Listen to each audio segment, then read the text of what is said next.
స్నేహమంటే నవ్వుల్లోనే ఉంటదా, బాధలోనూ ఉంటేనే దోస్తులు రా. మాది కాదు బాధనుకుంటే స్నేహం, తప్పుల్లోనూ నీతోనే ఉన్నామురా, తప్పుల్లోనూ నీతోనే ఉన్నామురా. చెప్పలేని బాధే ఉన్నా చెయ్యే నీతో ఉంటూ మాటలు రాని మౌనం చూడకురా. మౌనం వెనకే మాటలు కలిసిన బాధుందిరా లోపల. స్నేహంలో నా కోపాలన్నీ కరిగే మేఘాలురా.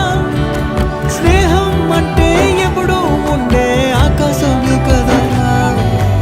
అల్లుకున్న తీగతో కలుసుకున్న కులం, స్నేహమన్న మాటలో ముచ్చటైన ముకురం.